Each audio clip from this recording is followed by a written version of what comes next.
Do you guys remember group projects? Think back to when you were in school. I remember having to do a lot of group projects. Weren't they always a bit of a train wreck? I hated group projects because there's that first year, there's that awkward bit where you're always kind of like, okay, who's doing what? Nobody knows who's in charge, and it's just weird. Until invariably, someone is loud enough that they're the ones in charge of the group. And if your groups were anything like my groups, the loudest one was the person least qualified to be in charge.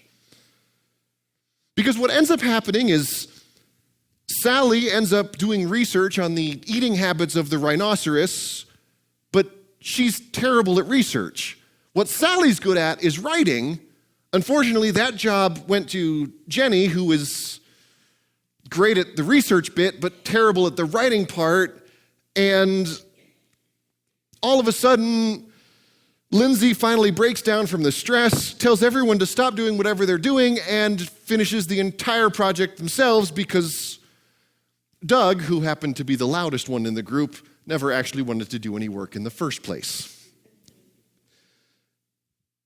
Hated group projects. I was the one who always would get fed up and just be like, I'm doing it. Either that or, depending on my mood, I'd be Doug. Because sometimes you just don't want to do the project in the first place. And if you're in charge, then you can assign yourself the least amount of work. Terrible idea, everyone who's still in school, by the way. Don't be Doug. Don't be Doug.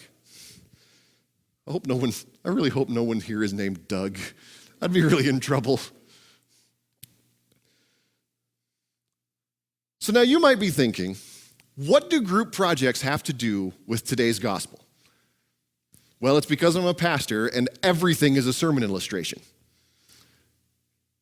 Really? I thought that would have gotten at least like a mild smile. I got that.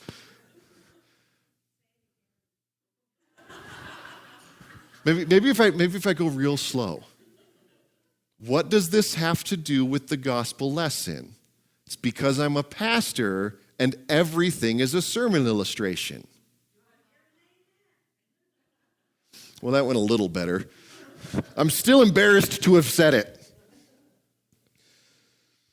So in today's gospel, the disciples are acting like a bunch of people who just got assigned to a group project. Now, this isn't something that's been going on just for this gospel.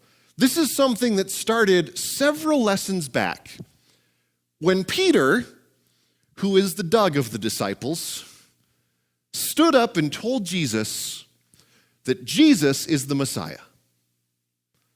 Now, you might be thinking, wait, what? But he got the right answer. Things should have gone really well for Peter. Well, they did for about 2 sentences.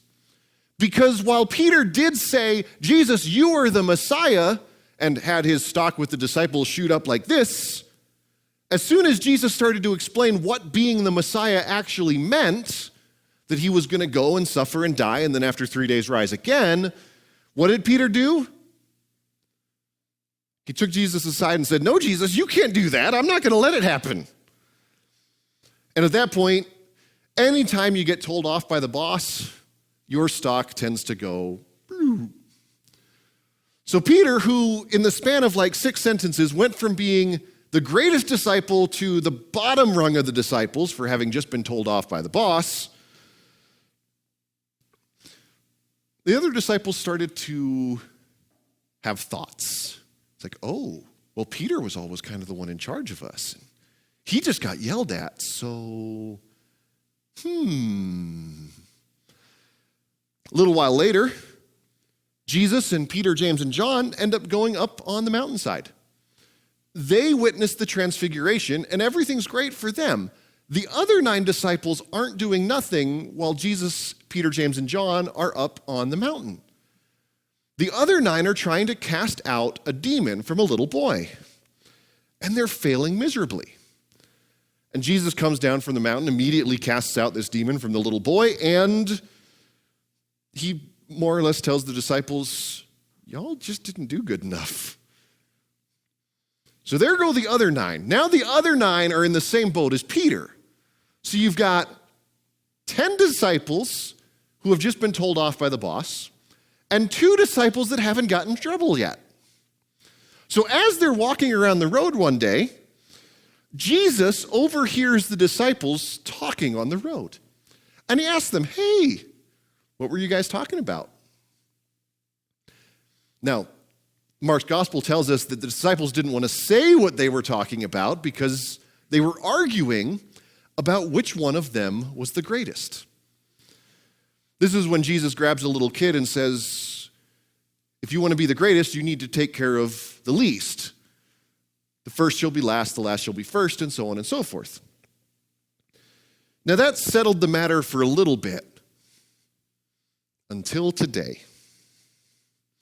Because today, the 2 that were on top were going to finally get their answer.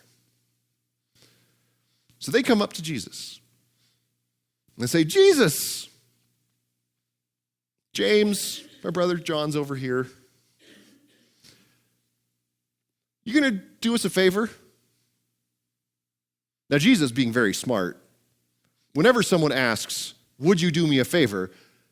The proper response is always, what's the favor? Because you might be agreeing to loan somebody $10. You might be agreeing to help someone move. And let's be honest, I would so much rather loan someone $10 than help somebody move. So Jesus asks, what do you guys want? And they say, well, we want one of us to sit at your right hand and the other one to sit at your left hand when you're in charge.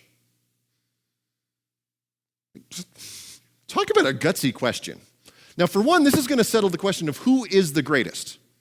Because, if you remember, go over there. If someone sits to the right, they're the, right-hand man. Second in charge. The person that sits to the left is, the next rung down, basically. So what they're asking is, we want to be your number 1 and number 2 when you're the king. We want to be the next ones in line. We want to be the most important. And, oh, by the way, while we're at it, tell us which one of us is going to actually sit at the right, because we want to know which one of us twins is better. I've known several twins. That totally happens, right? The older one totally lords it over, right? You take that 4 minutes, most important 4 minutes in the world, right? But James and John, they want to know, who is the greatest? And Jesus is like, whoa, guys, that's a big request. Not only can I not actually give that to you, but you don't even know what you're asking. And then Jesus says, here's what it comes down to. If you want to be the greatest, you need to not act like everyone else thinks of the greatest and lord it over people, be loud and yelly and like Doug. Again, apologies to anyone named Doug. But instead, you should be a servant. If you want to be the greatest of all, you should serve everyone else. That's what the Son of Man comes to do. That's what the Son of Man is all about. And the conversation ends, but I'm really glad that our gospel text doesn't end there. Because the very next thing that happens is Jesus walks into Jericho. And as he's walking into Jericho, someone starts yelling at him. A blind beggar named Bartimeaus starts yelling at Jesus, "Son of David, have mercy on me." And Jesus finds a great way to illustrate what he just told his disciples. Because Jesus, walking into Jericho, it would have been easy not to hear the blind beggar, especially with everyone apparently telling Bartimeaus to stop yelling at Jesus. and quit bothering the man. But Jesus stops, has Bartimeus brought to him, asks Bartimeus what he wants, which I always think is cute. If a blind beggar comes up to you and yelling for you to have mercy on them, it's such an odd question for Jesus to ask, well, what do you want me to do? As if he was going to answer anything but, I want to see. But Jesus then just says, okay, your faith has healed you. No spitting on the ground and mixing stuff up. No fancy rituals, just, okay, you can see now. So he did. He got up, he saw, and he followed Jesus. This passage is Jesus illustrating to his disciples, this is what it looks like to serve. This is what it looks like if you want to be the greatest among you. To find those people with needs and to meet them. He didn't just tell his disciples to serve others as some academic exercise. He didn't just tell them that, oh, maybe it'd be a good idea to help people out sometimes. He actually did it. And he modeled for them what they should be doing. He still models for us the things that we should be doing to serve others. He still shows us when we're thinking about who is the greatest, what that's going to look like. And if we want to be the best follower of Jesus we can be, it's not going to show up in how much we read the Bible, how often we're in church, how nice we are to the pastor, how mean we are to the pastor. Those aren't the places that are going to show how good of a follower of Jesus we are.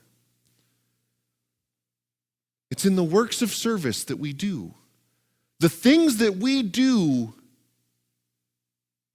for the people that need help.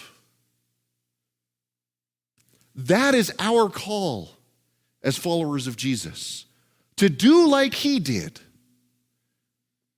and help and serve those around us.